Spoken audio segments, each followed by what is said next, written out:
Greetings, dear listener. You will find yourself having entered a strange, dark place. A place occupied by ravenous and vile forces. Terrifying creatures, mysterious objects, disorienting and inexplicable phenomena. Anomaly, the Horror Anthology, is an 8-episode audio drama that emphasizes dread, tension, and weird occurrences. The show explores the human mind's deepest recesses and the dark, terrible aberrations in our world that seek to destroy it. Each episode is written as a standalone experience, listenable in any order, but every story is set in the same world, exists in the same lore, and feeds into a larger narrative. Written and narrated by a single person, with atmospheric music and immersive audio effects. Tune in for tales of the strange from the dark world of Anomaly. The complete first season is out now, and you can find it by searching Abyssal Dreams Media on YouTube or your favorite podcast platforms.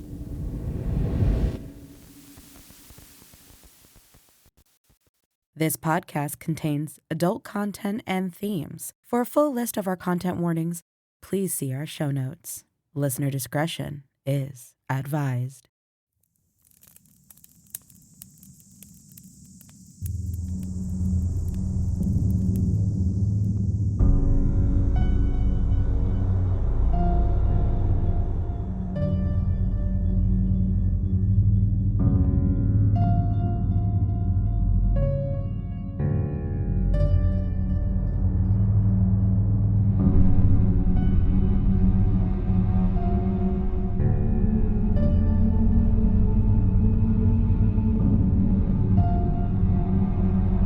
Welcome, my dear travelers, to the Morbid Forest.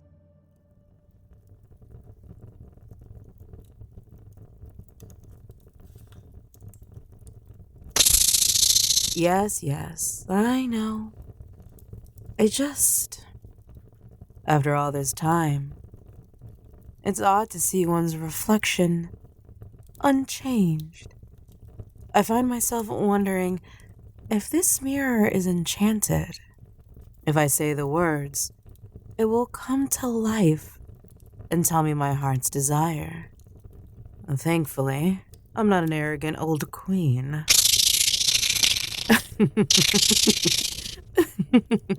True. All queens are arrogant. Isn't it ironic stories are never about them? Much to their chagrin. Only pinpricks in a grander scene, much like my favorite story, called The Dwarf's Tale.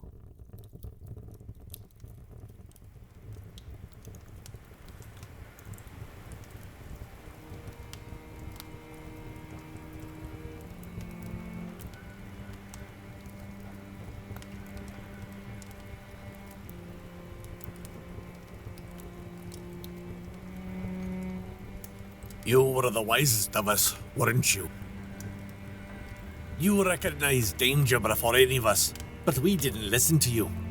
Didn't want your sensibility spoiling our fun. We mocked you, called you grumpy, pretended you were being foolishly paranoid, but you knew better. You were just trying to warn us. You were always trying to warn us. Most of the time, it didn't matter all that much. Blundering on blindly brought us manuscripts and dings, maybe a broken bone. But it seemed worth it to press on through the danger for all the fun we would have. But when she came, you knew something was wrong. You warned us all that there was something wrong with that girl, and we should have listened to you. We should have listened. We were all so tired that day. Maybe we weren't thinking clearly. We had worked so hard the whole week, digging deeply into the mine, deeper than we ever had before. We worked like the devil himself was after us. And maybe he was. Or she was. None of us spoke of it, But didn't we all hear something those last few days? Some strange noise that seemed to echo off the walls and into our very minds. A sound that was not quite knocking, and not quite whispering, and not quite screaming, but some quiet combination of the three. It dug into our minds, making us forget ourselves. We should have tried to run. Should have been desperate to escape that cold, dark place with only one exit. But the thought never occurred to us. That noise called to us, swept us up, pressed us forward against our wills. It drove us nearly mad, forcing us to dig and dig and dig until our backs were about to break, until we thought the very walls would cave in on us. But they didn't. Or maybe they did. Maybe it was only ourselves that caved in. Whatever it was, when we came home that night, far later than we usually did, we were so tired and disoriented that we were ready to fall into our beds fully dressed, even without eating supper. At first, we barely even noticed the child sleeping there, stretched out over 3 of our beds. Just a soft, tiny lump under the covers. What a sweet little sound she made when she woke up, stretching and yawning, her wide eyes slowly coming to rest on our startled faces. She looked so happy and helpless lying there, a child being haunted by her wicked stepmother, an innocent victim, so easily drawn by the damsel in distress we were. We should have stopped to think about the story that girl told us. We knew the queen had never been wicked. We knew that. She had always been a benevolent ruler, governing the land wisely ever since her poor husband died. Why would she have been hunting a girl just because Samira told her the girl was more beautiful? It made no sense. You told us it was ridiculous. What women would be preoccupied with such a silly thing? But we were men, and we knew nothing of women then. It was all too easy for us to believe in the vanity and look no deeper. And she looked so innocent in those first days, didn't she? So young and beautiful, with her ruby red lips and snow white skin and those bright eyes that sparkled like the very jewels we pulled from beneath the earth. She would push back her cold black hair with those delicate little fingers and laugh her lovely, tinkling laugh that sounded like picks striking against stone. She was a child, just a child. And what could a child do to us? We were a big, strong men, despite our short stature. And she needed us to take care of her. Or at least that's what we thought. She needed us to take care of her and to make her feel better. We would let her think she was taking care of us. She set to work right away, cleaning up the hut, fixing us a hot supper each night. We never stopped to think. Never became suspicious when she insisted on making all of our meals herself. None of us, except you. The rest of us just marveled at her, watching her sapphire eyes shine and sparkle as her nimble fingers danced over the kitchen counters, chopping and stirring and sifting and folding. Her high voice sang all the while, peeping and irritating, yet somehow entrancing. It echoed strangely, like it was bouncing off her hidden walls as it came to us from unseen depths. We all thought it was the most beautiful sound. But you would stick your fingers in your ears and glare at her and us for being bewitched by it. Bewitched. That was it, wasn't it? We were bewitched by her bewitching the situation in which we found ourselves. How nice it was to have a female in the house, we said. We forgot that we never needed one before, had gotten by just fine on our own throughout the years. How nice it was to have someone in to cook and clean for us, to bring us music and songs and laughter, as though we had never known joy or entertainment before her arrival. The forest itself seemed to sense something about her. The trees would glab at her, and the animals would surround the hut after she came to stay with us. We said how lovely it was, how every living thing just wanted to be near her. We didn't recognize that they were all doing the same thing you were, watching her warily. They didn't want to be close to her because they loved her. They wanted to keep an eye on her so they could see the danger they knew was coming. Like soldiers surrounding a foreign city, the signals were there. Something was wrong with this girl. She had won us over in a flash. All of us, except you. But even you could be persuaded to leave her alone in the house when it came time to go down to work in the mines. You were such a dedicated worker. So at home in the dark and the cold, maybe you hoped that something would happen to her while we were gone. Some creature would break into the house and find her, stop her, drag her away before she could hurt us. You were almost right. How worried we were when we came home and found her lying on the ground, still and cold as any stone. She had only just come into our lives and she was already dead. You tried to reassure us, tell us it was all for the best, but we panicked and sobbed. How could we have lost this sweet child? We wept and wailed and looked up to see hordes of animals peeking in their windows at us, and we thought we saw our own sorrow reflected in their wary eyes. How relieved we were when Doc spotted the lace tied too tightly around her stomach and cut it loose, reviving her. You told us how ridiculous that was. How could lace have cinched so tightly without breaking? Why could she have not cut it off herself? How could she have been deprived of breath for so long and yet still be living when we found her? That night, we were so overjoyed at the survival that we didn't notice the odd, cold taste in our stew, thick as rock and shadow. We didn't notice how solid and heavy it felt, like stones in our stomachs, pulling us down to the very earth. We didn't notice how the girl didn't eat any of it herself. We didn't notice the odd glint in her eye, the way her gaze followed each of our movements hungrily. We didn't marvel at how long and how soundly we slept, never even awaking for one of Sneezy's famous eruptions. We didn't think to ask what she could have been doing all the night long. What she might be up to if she were awake while the rest of us snored away like Sleepy himself. None of us except you.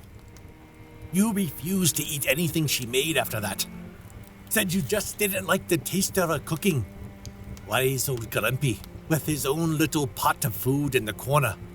But it was already too late at that point. Too late for us all. You wouldn't eat her cooking. But you didn't think about the fact that she washed our dishes too, even yours. The next day we felt a bit ill, but we thought we had just celebrated too hard after her close call. We had been overjoyed to find her still alive, so we could be forgiven for overindulging. We thought about staying home, keeping an eye on her, but she assured us she would be fine, and you pressed us all to go. You couldn't wait to leave the cottage and get to work. You always found solace in the mines, didn't you? It was where you felt most comfortable, most yourself. But something was different in the mines that day. We heard the knocking on the walls. Tommy knockers. We never could agree on what the Tommy knockers meant, could we? The rest of us thought they were silly, friendly little things. But you knew better. You said they were a warning. They knew when something was about to go wrong. You said you were trying to tell us that danger was coming, or it was already here. You begged and pleaded for us to take you seriously if we had ever loved you at all. None of us gave voice to the things weighing on our minds. None of us put words to the memory that stirred in us, of that shrieking, knocking, whispering scream that echoed through our souls that day. That day that she came. The thought of it shuddered through us, silently, heavily, chilling our hearts with its icy fingers. All right, we said. If it's that important to you, well, listen, and we congratulated ourselves on our magnanimity. It was ridiculous to let some knocking on the walls dictate our lives, but we would indulge you. If you were so concerned about the Tommy knockers, then what should we do? At that, we froze. You hadn't really expected us to listen to you, had you? Well, you said, then paused. You must have known what the Tommyknockers were really saying, what they were truly warning us against. But you also knew how we felt and didn't think we would listen to you.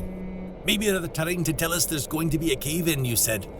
Maybe we should leave work early and go home, you said. We didn't need much persuasion to leave work early. None of us shared your work ethic, and we had already thought about skipping work that day because of how unwell we felt. We should have been more suspicious of the fact that you, of all the people, wanted to leave work early. But we were too happy at the opportunity to be lazy. We all just felt so strange in a way that was impossible to describe. Not hungover, not really. We knew that sensation well enough. No, we felt faded at the edges, like something was slowly luring us away. Like something was sucking away at our life.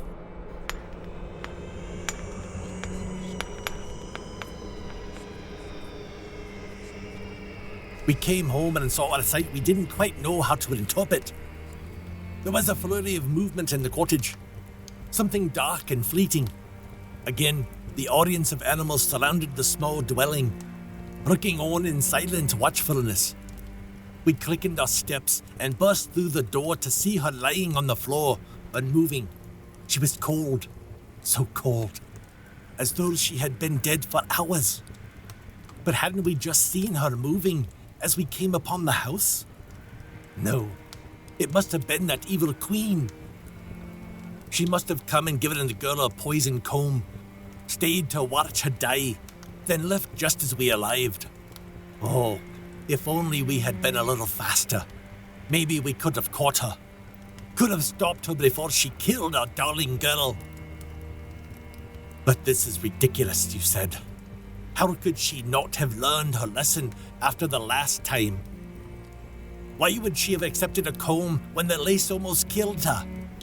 How could a comb have poisoned her anyway? Wouldn't it need to have touched her skin or been consumed somehow, eaten or drunk, ingested? How could you even ask that, we demanded? She died. We failed her. Are you happy now, we said? Are you satisfied that the little girl is dead? She was just an innocent child, and you are abusing her memory. What is wrong with you? How could someone be so cruel, heartless? But oh, what joy when Doc decided to try drawing the comb out of her hair and see if it could help.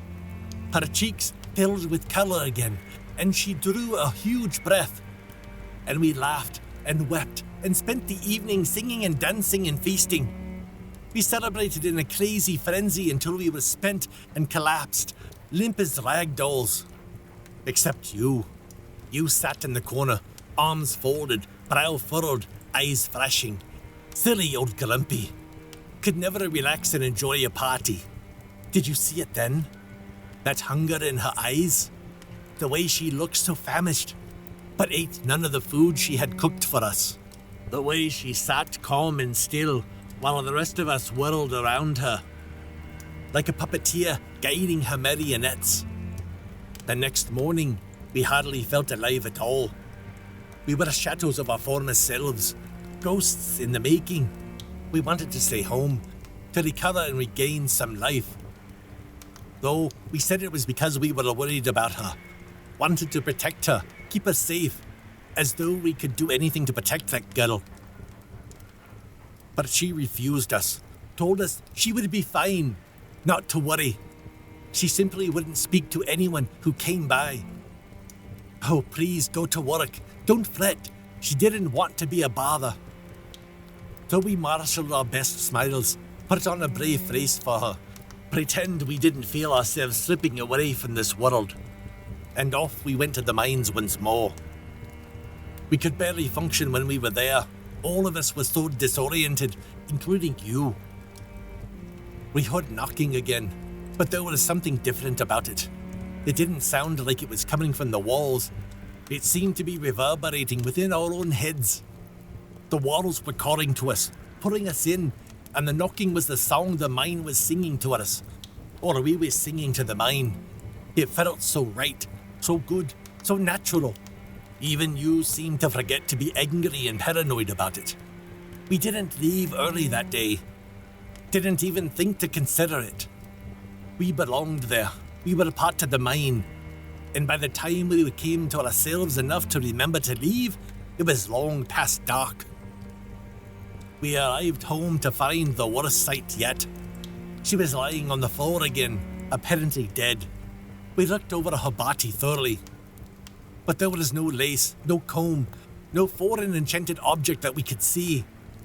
There was no wound either. She must have been poisoned for good. Something she drank, perhaps. Why was she so foolish?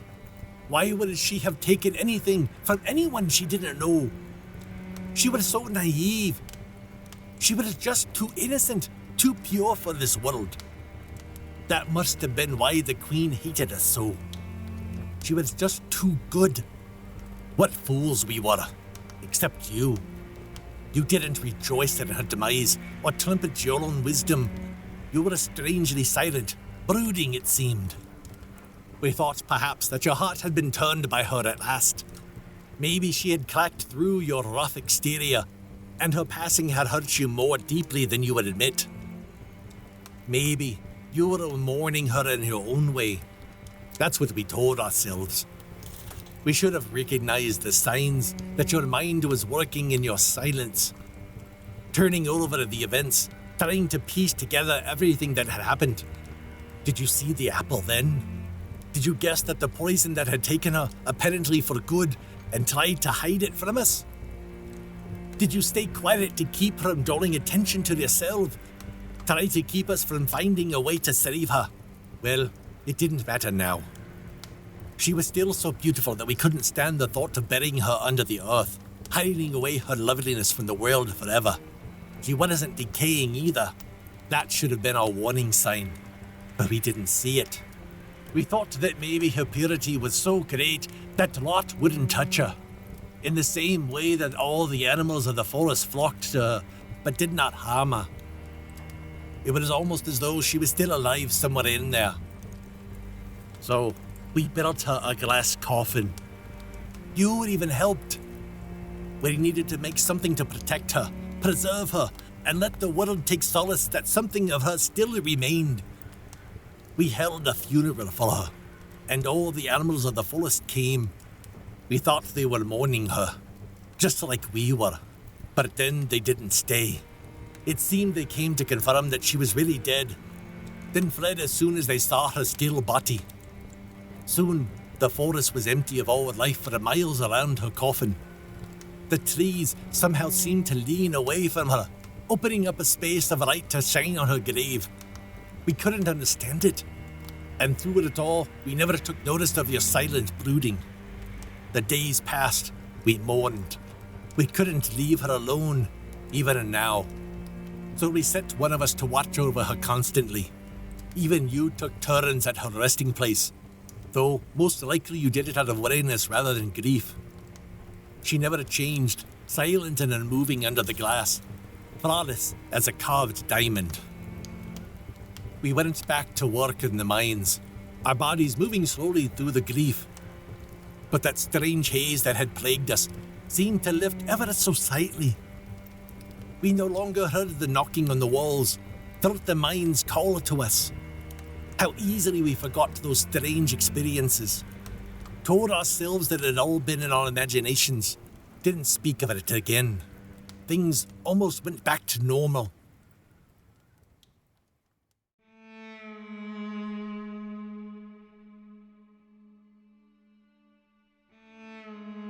Then, that wonderful, terrible day, the day the prince came.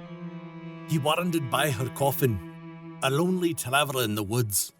He was just as struck by her perfection as we had been. He asked to buy her body, and of course we refused. You could not buy a person, and especially not this one. She was not a commodity.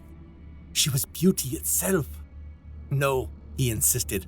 I am the prince on a long journey, and I wish to bring her home with me.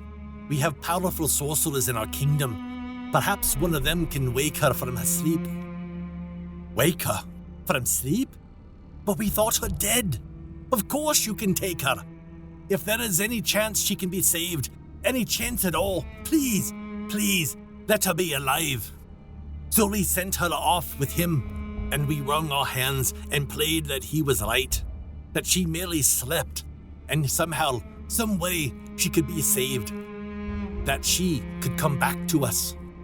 Our prayers were answered, if only they hadn't been. It wasn't more than a few days later that she did come back to us, blazing with a fury so hot it burned to look at her. That look of hunger burned in her eyes, now undeniable in its intensity. The eager prince was nowhere to be seen. No time for tricks, She said. no warm meals, and noisy parties, and lovely sleeping draughts. Took too long to wake me up this time. Then her mouth opened wide, so impossibly wide, it stretched and yawned, black as the entrance of the mine we knew so well. There was a terrible emptiness there, a hollowness that could never be filled. She devoured us whole. She obliterated us.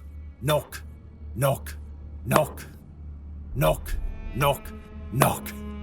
What had we uncovered in the mines? What monster had we loosed upon the world? She was no princess. She came from the bowels of the earth, not the castle. There was nothing royal about her, unless perhaps she was some queen of hell. But she was certainly seeking to become royalty now, to bend the kingdom to her will, use it to expand that awful power of hers over all the land. It was too late. She had already taken over the kingdom. Can nothing stop her now? Knock, knock, knock, knock. You tried to warn us. We didn't listen. Now we try to warn others. Knock, knock, knock. All of those assassination attempts, the Queen was trying to save us, save her people from this unspeakable threat. The lace, the comb, the apple. We can see it all now. How did the Queen know? How did she recognize this thing that was coming for her kingdom? What told her that she needed to eradicate this threat before it could consume us all? Knock, knock, knock, knock. Unless it wasn't the Queen. Did she stage these attempts herself? Each time she was poisoned, each time she slept and seemed to die, she came back a little stronger, didn't she? She took a little more life from us each time, drew us into herself a little more. She needed us, needed our life force to sustain her. She still needs us. So, we are here in her mine, trapped. Knock, knock, knock, knock. We can see the others, the ones who had been trapped here over the years, the miners, the animals, the ones who wandered in foolishly, caught in her web, the Tommyknockers. We even see the prince, how he mourns his foolishness, the bright future he abandoned in the hopes that she would fulfill all his dreams. He tells us of how she woke on the journey, how a bump in the road jostled her casket just right so that a piece of the apple dislodged from her throat, how her eyelids flew open and she came to him, mouth gaping, hollow eyes flashing, the hunger that devoured him whole, the terrifying emptiness that was the last sight he ever saw. Knock, knock. But we don't see anything anymore. We have no eyes. We have no skin to feel, or tongues to taste, or noses to smell. We have no ears either, but we can hear somehow. We hear the knocking in the walls. We knock too. We knock out our story, our futile warnings. We speak to each other in the language of knocking. It was so much more complex than we ever had realized. And as we knock, we bleed into each other. The boundaries between us and you and the mine fade into each other. We are not separate entities anymore. We are not dwarves and miners and animals and princes. We are the mine and the mine is us. We are in her and she is in us. We are the Tommyknockers. Knock, knock, knock, knock.